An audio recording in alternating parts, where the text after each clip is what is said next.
Pembangunan infrastruktur di kawasan Istana Negara Nusantara, Kecamatan Sepaku, Kabupaten Penajam Pasir Utara telah dimulai. Ada 3 paket kegiatan yang dikerjakan 2 kontraktor berplat merah, yakni PT Pembangunan Perumahan dan PT Waskita Karya. Total nilai kontrak kegiatan yang dikerjakan BUMN ini sebesar 4,25 triliun. Paket kegiatan pertama adalah pembangunan gedung Istana Negara dan lapangan upacara pada kawasan Istana Kepresidenan Nusantara senilai 1,34 triliun. Kemudian pembangunan gedung kantor Presiden senilai 1,56 triliun. Selanjutnya pembangunan gedung Sekretariat Presiden dan bangunan pendukung kawasan Istana Kepresidenan senilai 1,35 triliun. Jadi, di dalam kawasan istana dengan luas kurang lebih 70 hektar, kami baru membangun 3 paket itu. Nantinya di tahun ini akan ada paket pembangunan masjid di dalam istana dan bangunan pendukung lainnya, kata Alpris Makalev, tim teknis pembangunan kawasan Istana Negara saat menerima kunjungan peserta rapat pimpinan nasional Persatuan Insinyur Indonesia. Ia menerangkan kontur jalan kawasan Istana Negara Nusantara terbagi 2, sebagian landed atau jalan tapak dan sebagian lainnya elevated atau jalan layang. Berdasarkan perencanaan pembangunan kawasan Istana Negara, dia menyampaikan akan dibekali pengaturan rekayasa pencahayaan. Pada malam hari, bangunan Istana Negara yang berada di puncak dan memiliki desain burung Garuda bakal terlihat berwarna hijau dan juga bisa berwarna merah putih. Jadi akan ada lighting yang akan dirancang.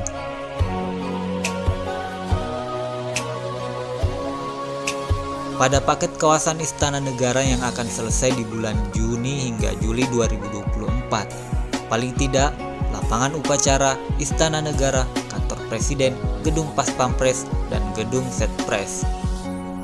Dengan masa pengerjaan kurang lebih 1,5 tahun, jelasnya.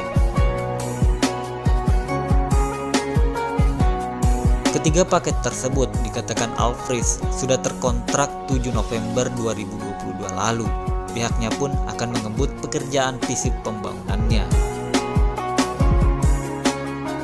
Saat ini telah memasuki tahapan pondasi struktur bawah dengan pondasi board file tutupnya.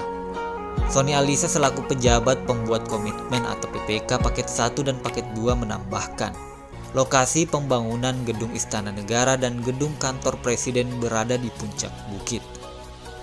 Dengan 2 lingkup kegiatan, yakni kegiatan yang di dalamnya bangunan kantor 4 lantai, kemudian bangunan khusus untuk selubung yang saat ini dalam tahap pengujian angin dan termal atau panas. Yang kami bangun ini baru kantor presidennya.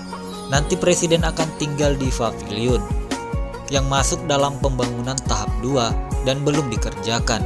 Karena pembangunan tahap 1 ini cuma target pelaksanaan upacara kemerdekaan tahun 2024, jelasnya.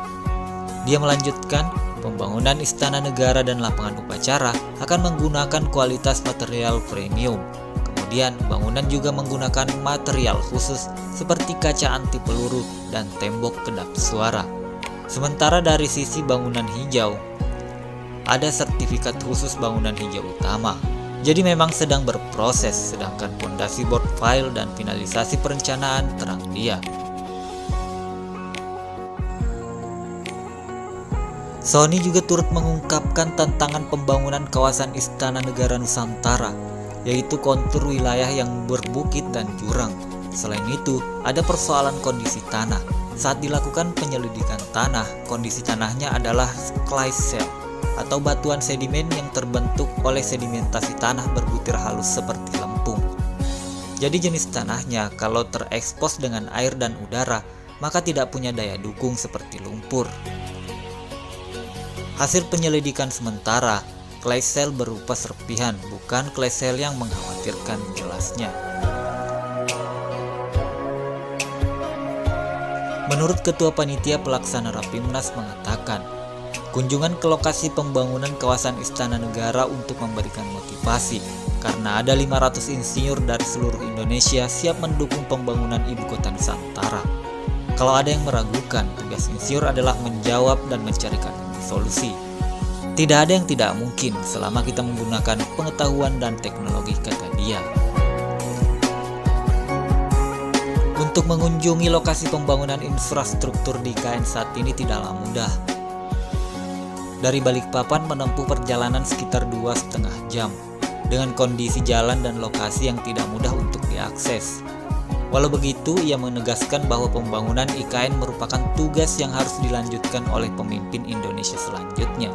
Siapapun yang memimpin harus melanjutkan proyek ini. Kalau dianggap sulit, kami yang akan menjawabnya. Bahwa tidak ada keraguan, jangan sampai ini menjadi proyek mangkrak dan terus dilaksanakan.